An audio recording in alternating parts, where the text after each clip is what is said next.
I train every single day, 7 days a week. And I've been doing that on and off for the last 2 years.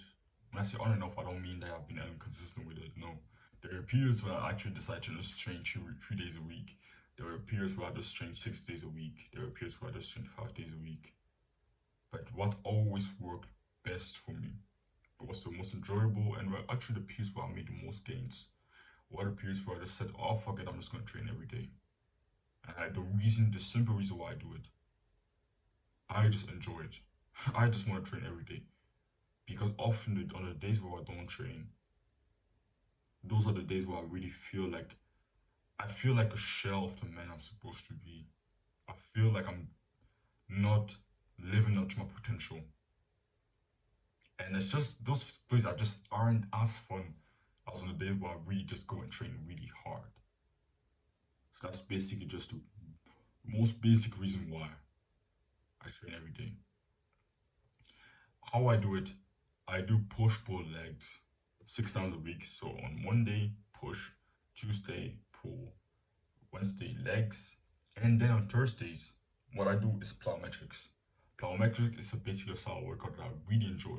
And it's jumping exercise where you jump. It's like sprinting is basically also considered a plyometric. Sprinting, jumping from different angles, positions, double jumps, poker jumps, death jumps, different things like that. And you do those for like sets of 2 sets or sets of 5 reps or something like that. And you do 5 of this exercise like this. And that's what I do. I do them on Thursdays and Monday. And to be honest, I haven't done them in a while, if I'm totally honest, because my knees have been kind of fucking me up recently with a lot of PE and like training at school. I always sometimes take it way too seriously, training at school, like what we do at school. We play some games, and I always go to the weaker team. I kind of analyze, okay, which team looks weaker, and I go to the weaker team, and I just try to win with the weaker team, and I give it everything I have, and it always kind of fucks me up.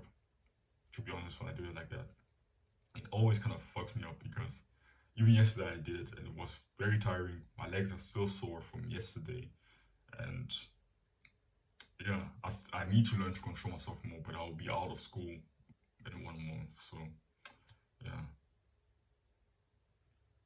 What did I want to say? I just forgot what I was saying. Yeah, my training, push pull leg plus plyometrics. I do those plyometrics 2 times a week on Mondays and Thursdays, and then the rest of the week is just push pull legs. So on Mondays I do 2 workouts. I do my push workouts and the plyometrics, and I also do cardio. But to be honest, to be totally honest, I haven't done like secluded cardio in the gym in a while. My cardio is basically just in school, playing basketball with friends, PE class, taking it very seriously. Football. I do football, play football every day in school, play basketball, PE class. To be honest, my cardio has been actually been improving very fast with or just doing those. I used to also do some cardio in the gym, and actually my cardio was progressing slower than it is progressing now. So that's a bonus. But when I will be out of school, I'll probably structure my training in a way where I do a lot of cardio again because I really enjoy having great cardio. So, for example, I would tell you, yeah, Wednesday, last Wednesday. So just talk about recovery right now because you may think it's impossible to recover, but no, because I'm structuring my workouts in a way where I only train each muscle group 2 times a week, I'm recovering just fine. And I'm only doing 4 to 8 sets per exercises. So I do 2 sets, per muscle group, sorry, 4 to 8 sets per week per muscle group. And I only do 2 sets per exercise. I do 5 to 6 reps, also 6 to 7 exercises per session. So I'm not doing that much volume, but I'm taking every set to failure. So I'm really understanding the fine line and kind of the correlation between volume and intensity. And they don't really fit together. You can increase both at the same time. It's not possible. But I recover well between sessions because I'm doing low volume but with very high intensity. And I understand at what point I get to the point, at what point there's just junk volume. At one point, I just do volume just for more volume, not for more result, but just for volume. because I used to do this a lot. I would just do 5 sets per exercise, and I would do 5 different exercises, 5 sets, or sometimes 6 different exercises, 5 sets. And I thought I would make progress doing that, but no, I wasn't progressing. I was doing just too much volume, and most of it was just junk volume. So I wasn't recovering at all, and I wasn't progressively overloading at all. But now I've become a lot smarter with my training, and I actually understood that more volume doesn't equal more gains. That's not how it works.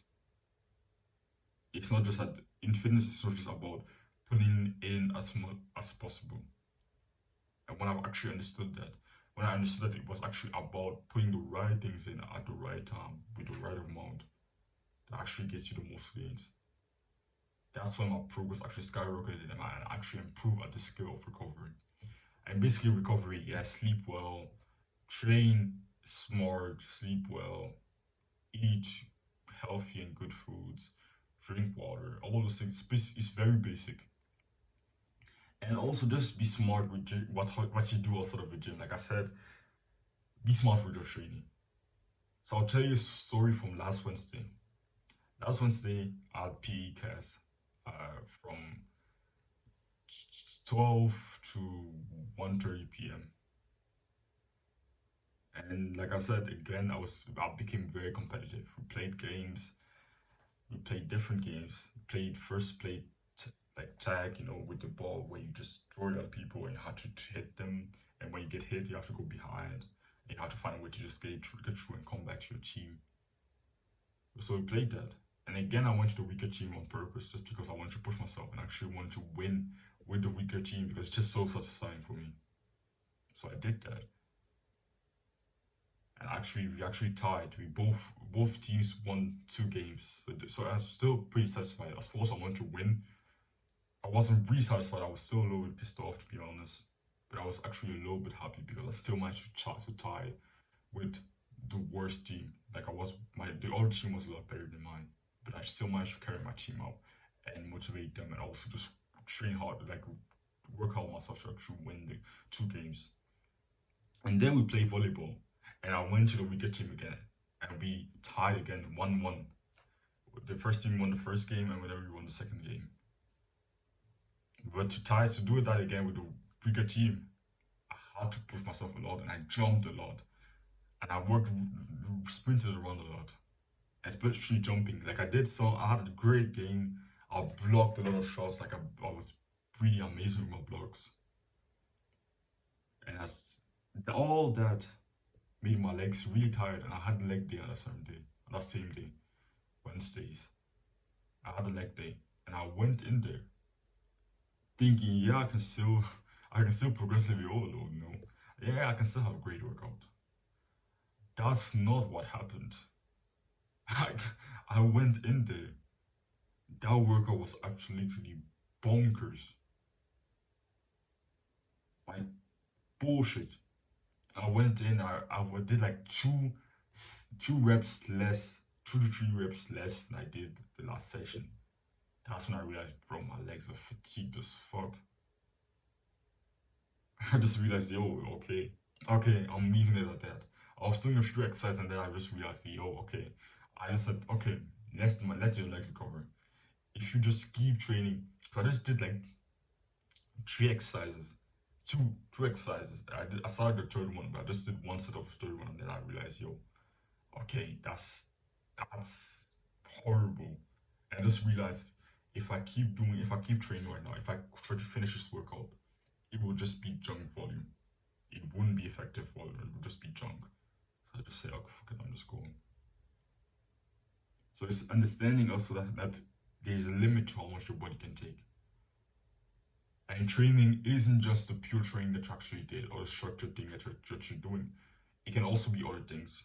The football that you play with your friends, the basketball that you play with your friends. And most of the time, it mostly affects your legs. Your legs are very heavily affected by all those different sports. So you need to a certain level be careful. Of course, I won't tell you to just never play football or anything. I still play football every day. But there's a limit to how much your body can take.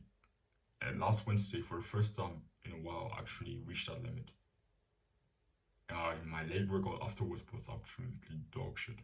So especially before leg day, be a little bit careful how much volume you actually do and how much sprinting around you do before leg day.